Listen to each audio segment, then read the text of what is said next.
In this video, we're going to go through how you can set up your first quiz or assessment with Envision. As always, the first thing you're going to want to do is navigate to a course where you have an instructor rights, and we're going to go ahead and turn editing on. That'll give us the ability to add an activity or resource. A quiz is considered an activity, so if we click on this icon right here, it loads a window where how we add all of our activities or resources. And quiz, because these are alphabetical, is a little bit down below. And you'll see where it says quiz, it has a little orange check mark on a sheet of paper. If I go ahead and select that, it gives me a little description as to what the quiz can do and how it can be done. And then I go ahead and click add. This will set up the structure of the quiz for us and how we'd like to structure certain things and how the quiz is going to behave. So I'm going to give the quiz a name. I'll just name this one SOL test. Probably should capitalize SOL. So now let's get into some of the functionalities of how you can set up your quiz. One of the things you can do with your quiz is under the timing drop down here, you can set your quiz to only be available during a certain time. So for example, it shows up on one day and then it closes on another. All right. The way that you do that is you simply just enable this right here, set the time, the date, and then you're good to go. If you'd like to close a quiz where kids would not be able to access that quiz after a certain time, you would enable this right here, closing the quiz. You can also set, although I don't know many people do it anymore, a time limit. So they only have a certain amount of time to take this quiz. And when that time limit expires, how would you like Vision to do? Would you want it to, that all the attempts must be submitted, so automatically it deletes everything that they've done? Or do you want it to uh, automatically submit anything that they have done? Or do you want to give them a grace period where you say, I'm going to give you a grace period, and the grace period is one day, it could be hours, it could be minutes, it could be seconds. It's however you want to set up your course and the timing of when your course is going to display and when students are going to be able to actually take the assessment. Now under the grade right here is where you can allow attempts allowed. Right now you can see if I was to do this quiz right now, people can take as many attempts as they would like, and I'm going to accept the highest grade. If I wanted to change that to 1, I could do something like that, and now it's only going to accept that 1 grade, and it doesn't notice this grade out because it's not accepting the highest grade.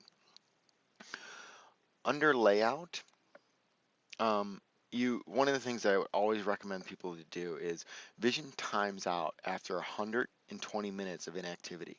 So if you have a extremely long quiz that your students are taking, say there's 75, 100 questions, and it's taking students longer than 2 hours, what's going to end up happening is that when they go to hit submit at the end, because it took longer than 2 hours, it's going to log them out and they're going to lose everything that they did. So one of the things to prevent that is you're going to do essentially put in a page break. So you're going to put in a new page every, I'll say 10 questions. And that will force the page to reload when they get to that 10th question and go on to the 11th question. And then it resets that clock of the 120 minutes of inactivity. The question behavior is where you can scramble questions, you can shuffle questions, you can have feedback. So one of the things we'll talk about here a little bit later is when a student answers a question, you can give them feedback based on whatever parameters you set up. If a student says you're given a math quiz and they're not calculating something correctly and they select the wrong answer, you know exactly what they did. You could actually give feedback telling the students, hey, I noticed you selected this answer. Are you sure you did this?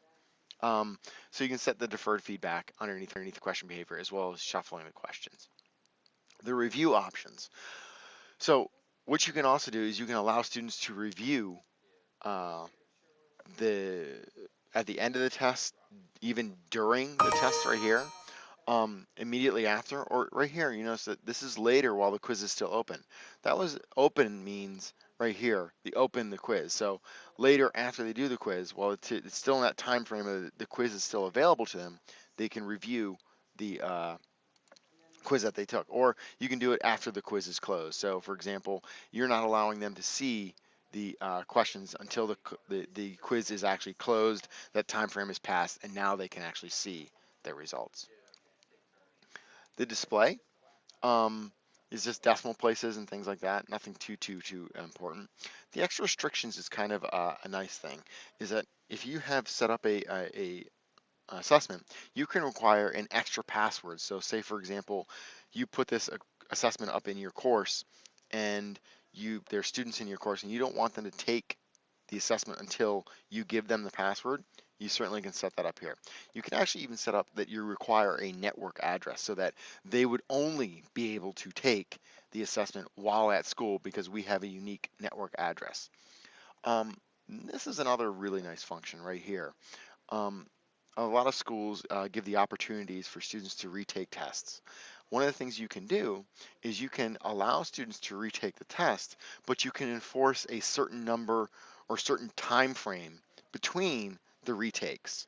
Not only can you force a certain time frame between the retakes, you can enforce a different time frame between the first and second attempt as opposed to the second and third.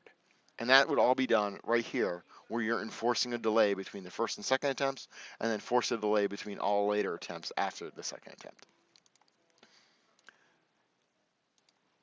The overall feedback, this was something that we talked about a little bit up here.